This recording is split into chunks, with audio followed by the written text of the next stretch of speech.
Saksi dari Niki, seperti kamu melihatnya, kamu mendengar ya tadi kan? Iya, betul.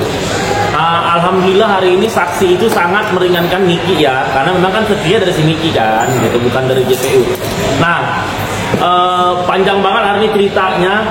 Saya dari rumah itu rela sampai bawa burung garuda. Nah, tuh kan demi untuk menyemangati si Niki ya. Nggak kerasa dari bulan Juni ya.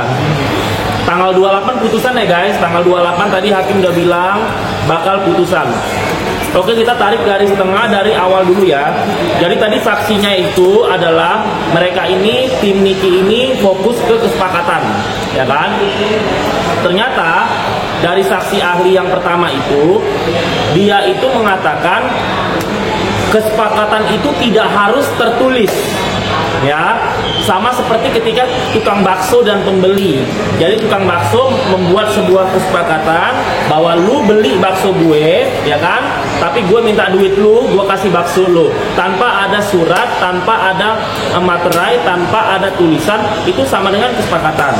Nah, ini filosofinya sama seperti Niki yang dia melakukan kesepakatan bersama Reja Gladys. Reja Gladys ngasih 4M, Niki tidak akan menjelek-jelekan si produknya Reja Gladys. Dah, itu dulu ya. Nah, lalu si saksi ahli tadi bilang begini, sebenarnya kesepakatan itu dan surat-surat itu tidak harus ada materai. Karena kalau materai itu dia itu korelasinya sama pengurusan pajak. Tapi kalau dalam kasus kesepakatan tidak perlu ada materai. Jadi materai itu bukan bukti sah atau tidaknya sebuah perjanjian. Tapi dari zaman gua brojol sampai sekarang umur gua 36 tahun, perasaan udah ada ratusan orang kalau kita buat surat perjanjian pasti yang ditanya pakai materai. Nah, ini yang salah ratusan orang selama gua hidup yang menyarankan kalau bikin perjanjian itu harus ada materai atau si saksi ahli tadi, ya kan?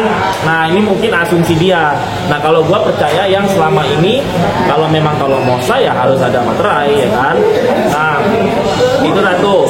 Kemudian saksi ahli yang berikutnya mereka mengatakan bahwa jadi kalaupun ada kata-kata ada orang nih bilang, gue bongkar aib lu, gue buka reputasi lu, kalau lu nggak kasih gue duit, ya kan? Nah, tapi si saksi ahli bilang itu tetap bisnis.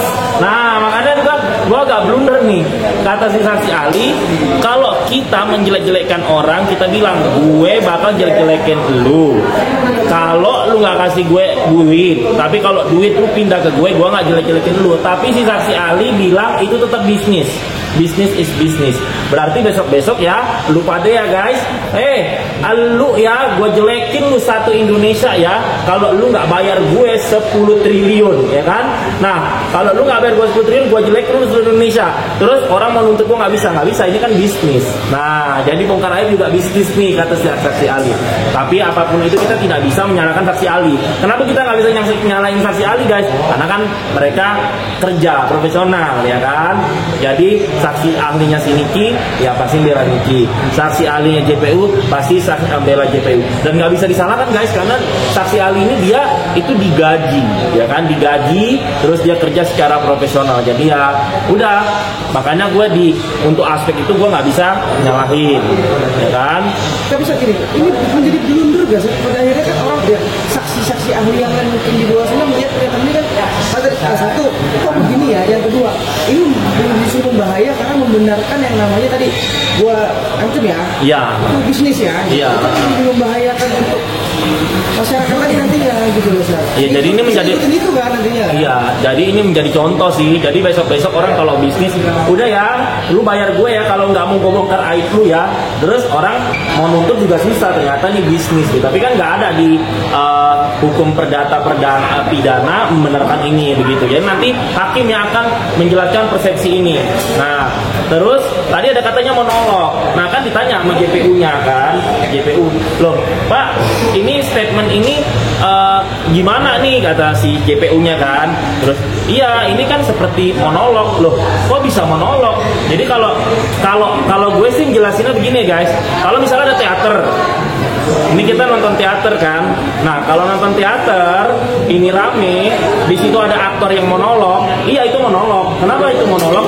Karena kan penontonnya diem, ya kan? Penontonnya diem. Kalau aktornya pasti ya udah dia syuting di situ. Nah, itu bisa dikatakan monolog.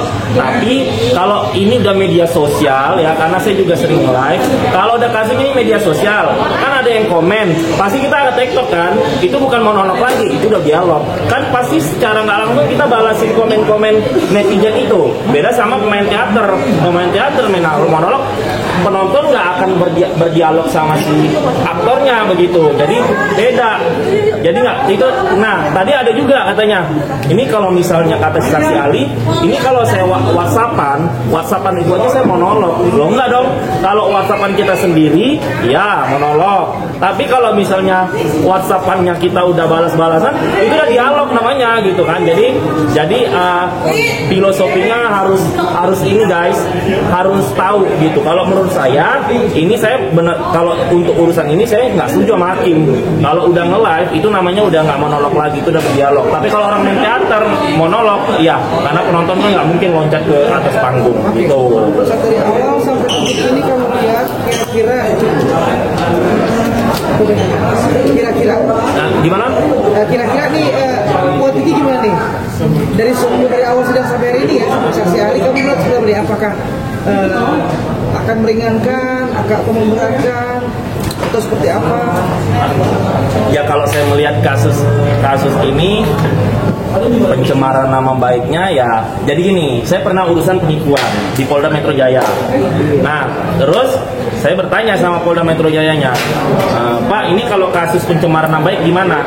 Polda Metro Jaya pernah bilang begini, ketika ada seorang perempuan malam, benar dia perempuan malam nih, ya kan? Dia perempuan malam beneran. Nah, tapi kamu nggak bisa bilang di depan orang bahwa dia perempuan malam.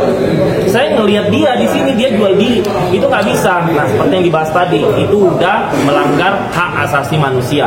Tetap itu namanya bongkar aib, walaupun itu benar.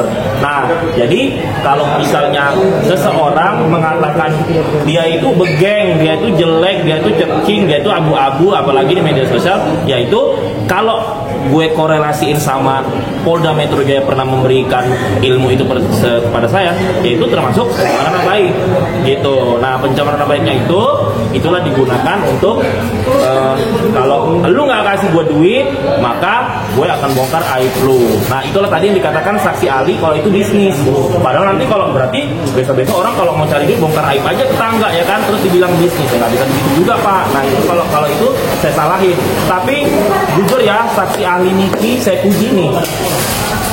Saksi ahli Niki semuanya pinter, vokal dan improvisasi dibanding saksi ahli JPU, ya kan? Saksi ahli JPU minggu-minggu lalu itu ada agak ngangong, agak bingung. Tapi kalau ini saksi ahlinya si Niki, itu improvisasinya, bahasa Indonesianya, statementnya itu tertata memang, walaupun bahasa buku tapi mereka tuh kelihatan menguasai. Tapi kalau mereka membela Niki nggak bisa kita salin juga, karena kan ya dia kan digaji gitu kan si saksi ahlinya begitu. Jadi ya kalau saya melihat pencemaran nama baiknya ada unsurnya. Kalau pemerasannya karena duit sudah masuk, ya seperti kita tahu. Kalau TPPU-nya karena kemarin saksi ahli mengatakan apabila ada duit dari si A tapi untuk menyamarkan si B langsung ditransfer ke C, ternyata itu termasuk TPPU, apalagi itu didapat dari pemerasan gitu. Nah, jadi akan terbukti begitu. Oke Bang, terakhir mungkin dari aku, tapi kan tadi sempat Niki juga kayak ngenyek JPU dengan Velocity, terus bahkan kayak melet-meletin, nunjuk-nunjuk dengan mungkin ada rasa bangga saksi ahlinya bisa menjawab dan membalikkan sikap pada JPU ini. Mungkin Abang melihatnya seperti apa sih? Dan itu kan sama aja kayak menghina, merendahkan seorang JPU kan di persidangan. Jadi gini, kalau kita udah jadi tersangka itu kan mungkin psikis dan kesedihan kita agak terganggu gitu. Jadi kalau public figure itu kan saya aja ngerasa saya nggak akan mau showing ke orang kalau saya lagi sedih. Nah, apalagi saya lagi bete sama si JPU, pasti saya akan berperilaku seperti itu. Cuman tidak baiknya nanti Kan kalau dalam hukum itu ada ini loh, kan sering dengar kan, diringankan karena berperilaku sopan. Nah, tidak diringankan karena berperilaku tidak sopan. Nah, nanti efeknya ke masa tahanan agak ditambah dikit, takutnya begitu. Apalagi kan dari awal persidangan ini huru hara ini sudah terjadi begitu. Ini mending penonton dibatasi. Kalau penonton dibatasi, jadi kan yang alay-alay nggak bisa masuk. Nah, yang alay-alay inilah yang menyebabkan emosi Niki naik. Kalau yang alay-alay ini nggak ada, lihat aja emosinya kan udah nggak kayak dulu kan. Kalau dulu kan sampai waduh, itu sebenarnya Niki itu orang yang kalau disuruh pakai api dia langsung pecah gitu. Nah, jadi kalau misalnya kondusif gini kan, Niki agak lebih tenang, nanti berpengaruh sama hakim juga nanti mutusinnya ya kan, agak lebih ringan begitu. Nah, ini kan tanggal 28 udah putusan kan, jadi berdoa aja. Kalau dari saya lepas sudah nggak mungkin, tapi diringankan mungkin 100%.